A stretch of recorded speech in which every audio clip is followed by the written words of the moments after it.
Zaman itu, ini saya ulang lagi zaman itu.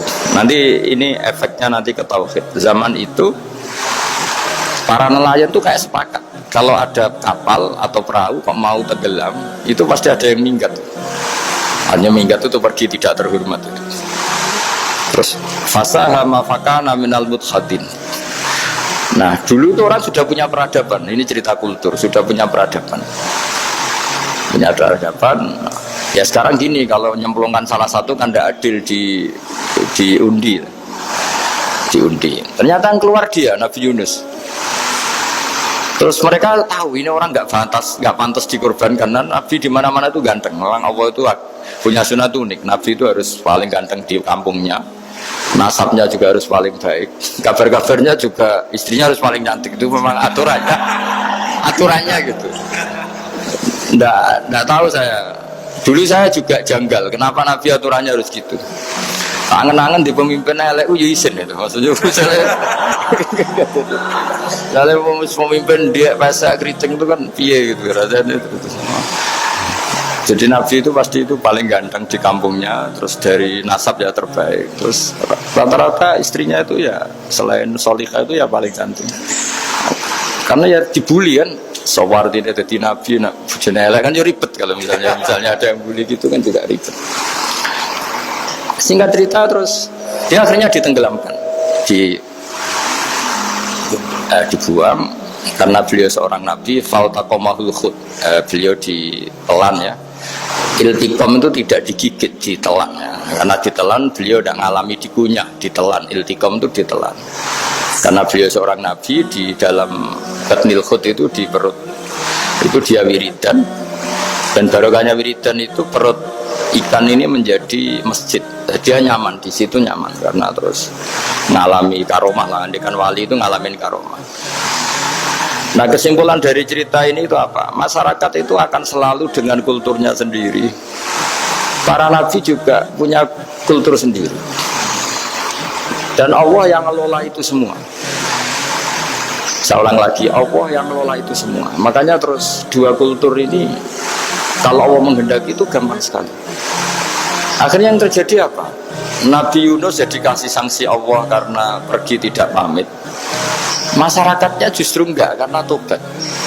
Dan tobatnya masyarakatnya ini karena kekeliruan Nabi Yunus. Keliru dengan makna bukan dosa.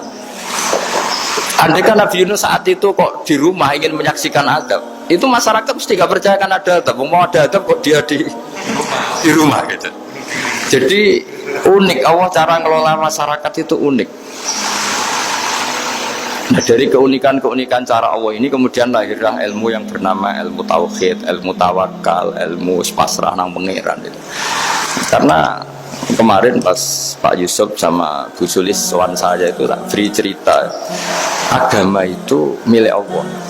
Sehingga teori yang dikatakan manusia itu ya teori saja, tetap semua itu di tangan Allah. Ya saya saat itu cerita, misalnya saya ditanya, ini besi, materi besi dengan kaca itu kuat mana? Mesti kita menjawab kuat besi.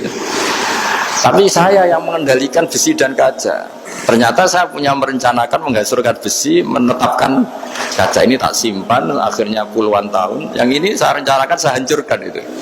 Andai kan si yang menjawab tadi tahu rencana saya, mesti kuat bilang kuat kaca. Makanya contoh paling gampang tadi, dinosaurus itu hewan paling kuat malah musnah. Pitik yang nggak kuat sampai sekarang itu. Karena Allah bikin dinosaurus itu punya rencana dihancurkan itu. Sementara ayam enggak, rame-rame itunya gitu. Sehingga ya sudah. Nah, agama itu seperti itu. Agama itu sesuai rencana Tuhan. Sehingga ini cerita Nabi. Sehingga Nabi itu kadang nggak tahu bedanya antara sesuatu yang punya data, punya perangkat untuk menuju A misalnya, itu nggak tahu bedanya. Jadi kalau Nabi ditanya misalnya gini, konta itu lahir dari betinanya, dari indukannya bisa? Ya bisa. Lahir dari batu, jawabnya ya bisa. Kalau dia seorang Nabi pasti jawab bisa. Kalau Nabi loh ya, bukan direktur mandiri, Nabi itu mesti jawabnya bisa. Jadi kalau Nabi ditanya, mata air itu keluar dari bumi kedalaman 7 meter, bisa. keluar dari sini, dari meja? Jawabannya ya bisa.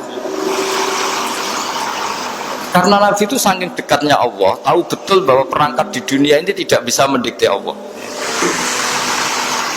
Semua itu kehendak Allah. Logika yang terbangun Nabi itu sebenarnya gampang ya. Kalau kita teliti itu hanya gampang itu, sesuatu yang benar itu pasti bisa dijelaskan secara gampang.